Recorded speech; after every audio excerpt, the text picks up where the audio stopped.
Hello, BookTube. I thought I would make a live stream tonight, an impromptu live stream about a writing update. This tend to be what I use live streams for. But although I think we're closer to a solution to why I can't live stream, the solution's not there yet. I think there's just one key element that just won't behave. Once that's solved, once my tech guy solves that problem, live streams will be possible. But I tried it tonight. I got closer than I did last time. And one element from last time, from the last attempt, was very blessedly missing, which is that there was no rage. I was expecting it to fail. I was happy when it got a little closer than it did to succeeding. But I figured while I have the camera up here in the chaos of the little book room, oh my God, you're looking at me with my Robert Fagel's Iliad poster and my scissors and my comfy pillows, because I'm propped up on pillows in bed, which is the way the good Lord intended all things to be done. But if I turn this camera around and you saw what this little book room looks like, oh my, it looks awful.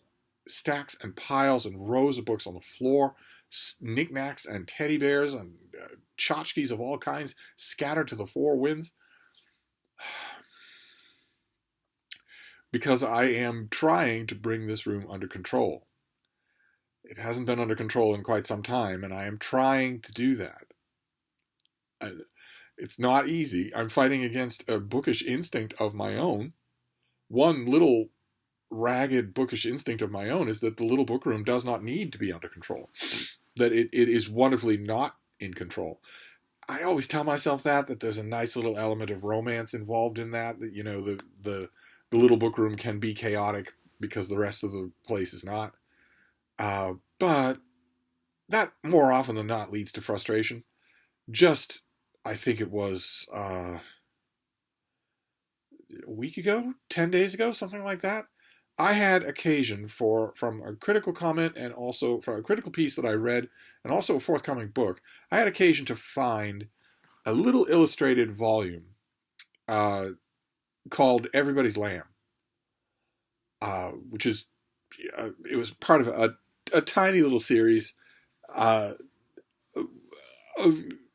little hardcover, little illustrated hardcovers. This was all dealing with Charles Lamb, and I knew that I had the volume. I knew that it was in this room, and I absolutely could not find it. This is not a big room.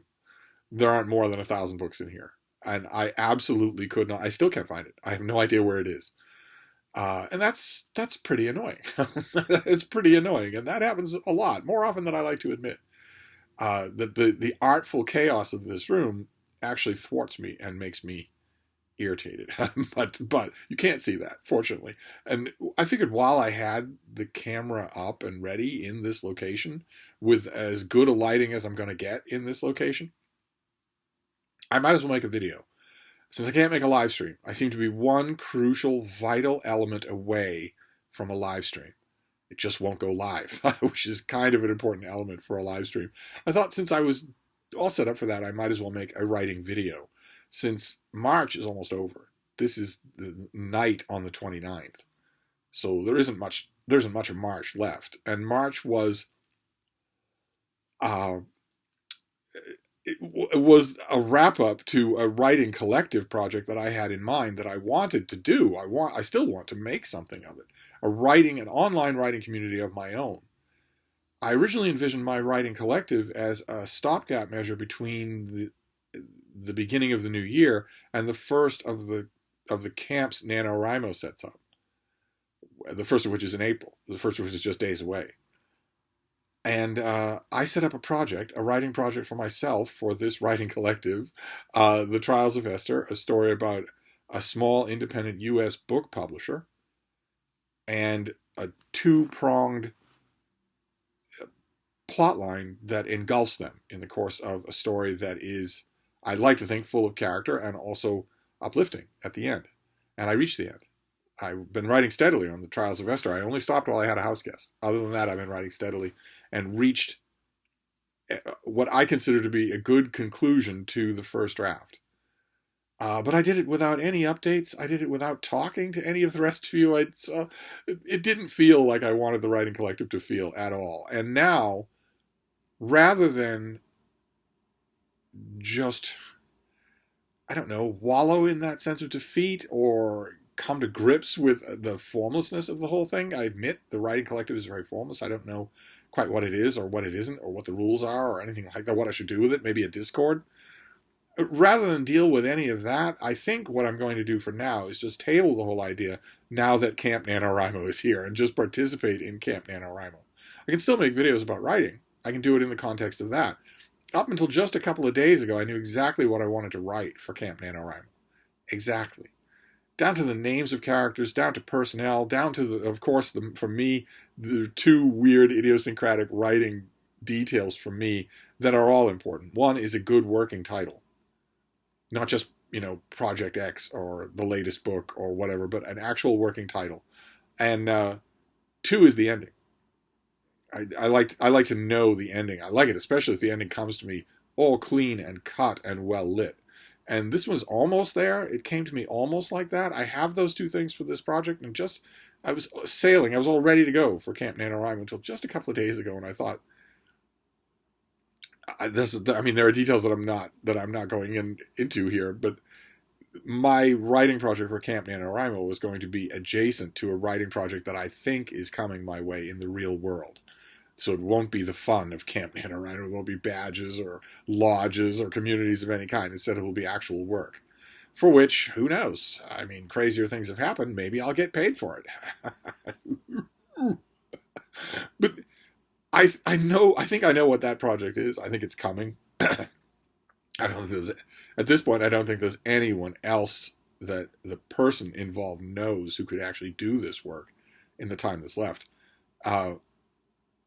And I thought, my Camp NaNoWriMo project would be adjacent to that. And now I'm thinking, that's a little overkill. I don't know that I want it to be adjacent to that. I don't know that I want to just sink myself into this one depressing subject the whole time. So now I'm kind of up in the air. Now I've got a couple of days left, and I'm kind of wondering, what should my Camp NaNoWriMo be? If it's not that, what should it be? I will mull it all over. I will mull it all over and see. Maybe that will be a release valve anyway for the real world project. Maybe I'll want to do the fictional version of it anyway, so that maybe that does stay the project, or maybe something else entirely. Who knows? Who knows? I'm going to think about it a lot tonight while I'm doing other stuff, and then I'm going to devote a lot of thought to it tomorrow. A lot of puttering around, a lot of maybe trying things out. Sometimes I need to take out the raw dough of a story and knead it a little, and once I do that, sometimes it will just jump right out at me. I kind of thought that was true for the project that I had in mind until just a couple of days ago, but now I'm doubting it, and no other project is leaping out at me. So Camp NaNoWriMo does not follow any of the rules that NaNoWriMo proper does in November. Camp NaNoWriMo can be anything, have any length. You said it's not 50,000. Excuse me, it's not 50,000 words. It's not any kind of daily deadline. It's also no restrictions involving whether or not you're writing more on a previously existing project, or whether or not you're writing nonfiction, or whether or not you're writing pastiche fiction, fan fiction. Those rules tend to be restricted. It's mainly just to keep you in training form until November. I might take advantage of that. It's been a while, in fact, since I actually wrote anything or tried to write anything for the massive Legion of Superhero story that I have been dreaming about for years. I have made stabs at writing some of it. I know what that story is. I think it's a trilogy. I know certainly what the first book is, and I know the cast of characters and all sorts of little details and little bits and pieces, and it might be fun to put that all together, but I mean, I don't typically show anybody my NaNoWriMo stuff anyway. I mainly write it just for my own enjoyment. Those of you who've never written fiction might find that hard to believe, but once you do it, you'll understand. It's a feeling you want to keep going.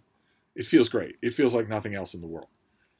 But it feels like something extra pointless about writing a whole project for a whole month that not only am I not going to show to anyone, but that I couldn't publish. Even if I wanted to, I couldn't publish Legion fiction. It's copyrighted material, so I don't know.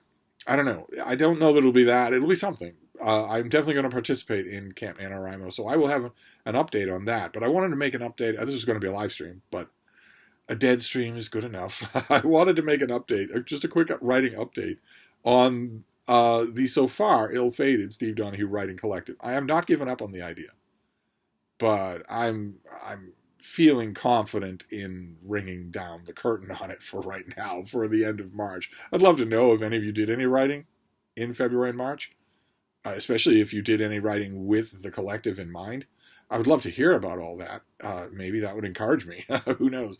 But for now, I'm going to mothball the Steve Donoghue Writing Collective for now. Maybe we'll revive it in the summer, and instead concentrate on Camp NaNoWriMo in April to get a project done.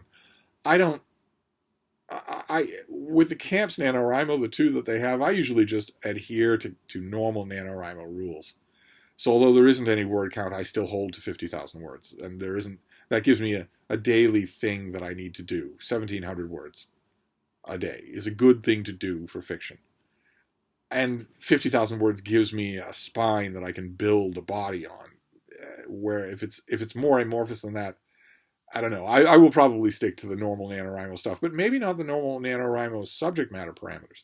Maybe working on a pre-existing project, or something nonfiction, or both. I don't know. Or for all I know, I could putter around about this tomorrow, and then decide tomorrow that the original project that I've had in mind for weeks is the thing I want to do. That could easily happen. So let me know. Maybe not so much your stories about the doomed Steve Donoghue Writing Collective, but what about Camp NaNoWriMo? Do any of you actually participate in Camp NaNoWriMo? Planning on being on the website, maybe looking me up?